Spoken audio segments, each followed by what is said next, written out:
Okay, we're going to go ahead and get started. We just have 4 speakers, then we'll turn it over for questions. We're going to start out with Joe Solmonese, President of the Human Rights Campaign. I'm Joe Solmonese, President of the Human Rights Campaign. It is a shameful day in America when the President of the United States stands at the White House and advocates the writing of discrimination into the United States Constitution. And it is a shameful day in America when Senator Bill Frist and the Republican leadership in the Senate stands on the Senate floor and debates the notion of writing discrimination into the Constitution. The American people deserve better than this. They deserve leadership in this country that speaks to the real issues facing this country: escalating gas prices, an ongoing war in Iraq.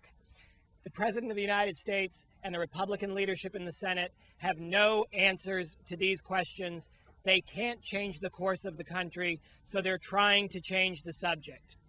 Today, we're going to make sure that that does not happen. Thanks, Joe. And by the way, I want to thank all of you for being here today. Now we're going to hear from the Reverend Susan Russell. She is a priest with All Saints Episcopal Church in Pasadena, California.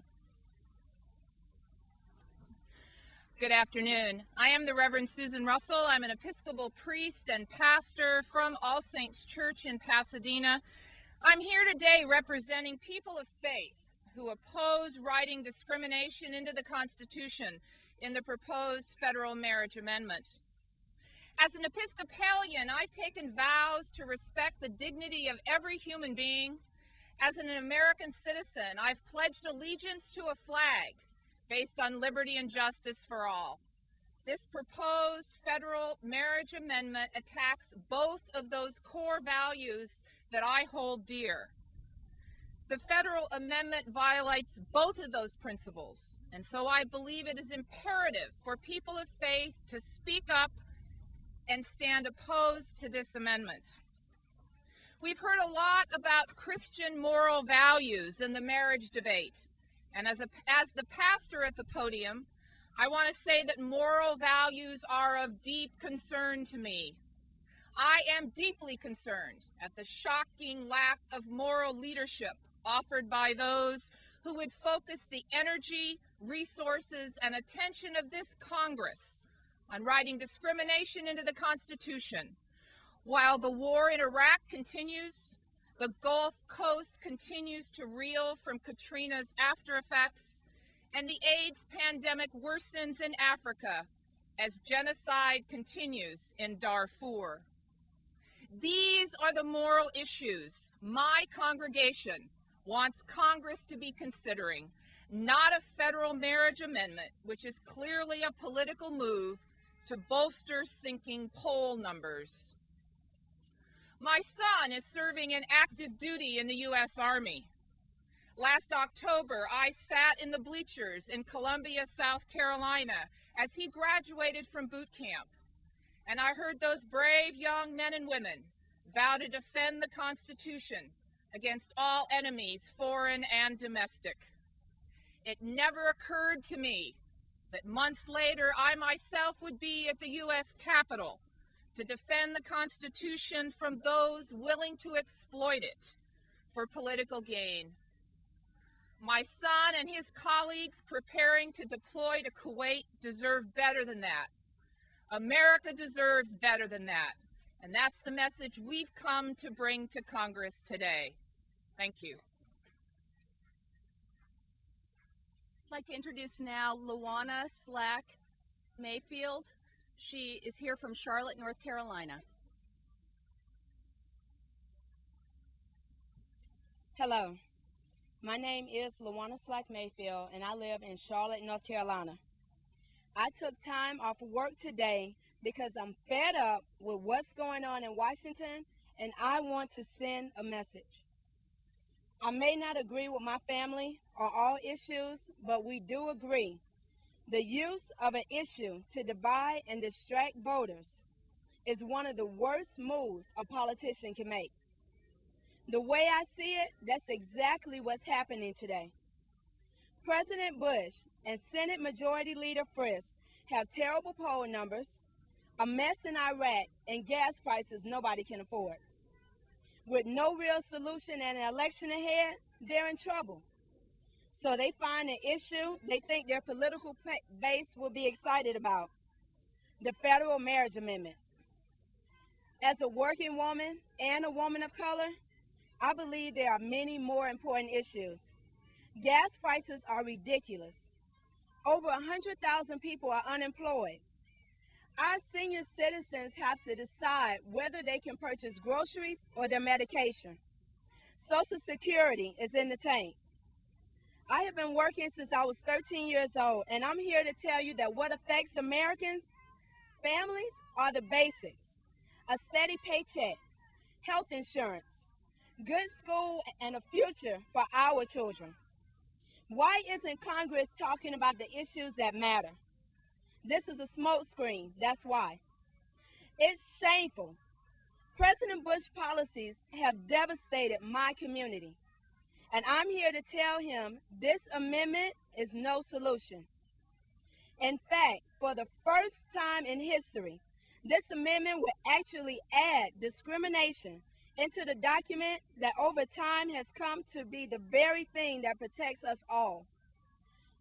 I think we can all agree, no matter how we feel about gay marriage, the Constitution should be used to protect people and ensure freedoms, not deny them. And if you open the door to putting discrimination against gay people in the Constitution, what's to say we won't discriminate against another group down the line? Who will be next? Women? African Americans? This amendment is a cynical political ploy, and we won't be bamboozled or lose focus on what's truly important. Great leaders like the late Coretta Scott King and Congressman John Lewis called this amendment discriminatory.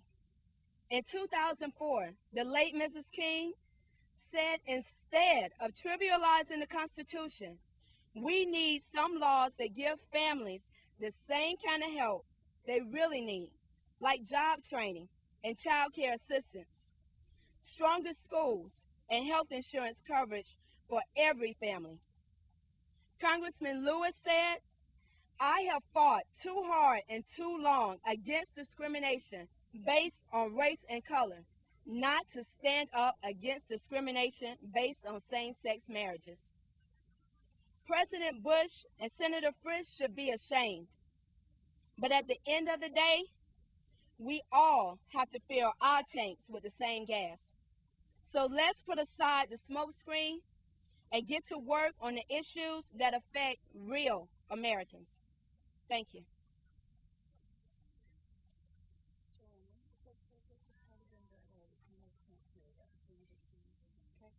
All right, great. Now I'd like to welcome, can we hold questions till the end? Okay. Welcome and introduce Joanne Elder from Madison, Wisconsin. My name is Joanne Elder, and I came here today with my husband of 55 years. Joe and I are two of the 85,000 Americans who signed Vote No postcards. We are here today from Wisconsin to help deliver them because we think it's important to speak out against the constitutional amendment to deny same-sex couples. This proposed amendment would deny marriage to same-sex couples and also seriously threaten unions, civil unions, and domestic partnerships. My husband and I have 3 children, all of whom were married in Quaker ceremonies, marriage ceremonies. But our youngest and gay son is excluded from the rights and responsibilities the other 2 have. Writing such discrimination into our national constitution saddens me because our son is one of millions of wonderful Americans who would have no hope for equal rights of marriage contract. But that's not the only reason Joe and I are here today. We're here because this amendment is divisive.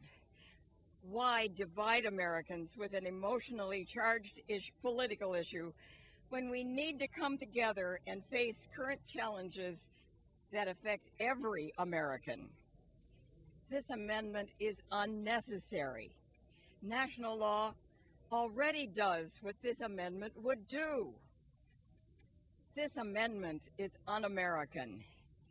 Our Constitution has always guaranteed liberty and the equal rights of all Americans. It has historically been amended to expand America's promise to former slaves, to women, to young women, but never to single out a group of Americans for unequal treatment. This amendment would turn our Constitution on its head by making discrimination part of our nation's charter. But most of all, this amendment is not what Congress should be focusing on. We face so many challenges today as a country and as communities. The energy crisis, a terrible war without end in sight, health care costs, education, I could go on and on. So why is Congress talking about this issue when there are so many issues that American families are grappling with? I suspect it has to do that this is an election year. Well, I am here today to deliver postcards and to deliver a message. It hurts us that you would discriminate against our son and millions of wonderful Americans for your own political gain. President Bush, Senator Frist, the American people want you to stop playing divisive politics, stop hurting our family, and lead on issues that matter.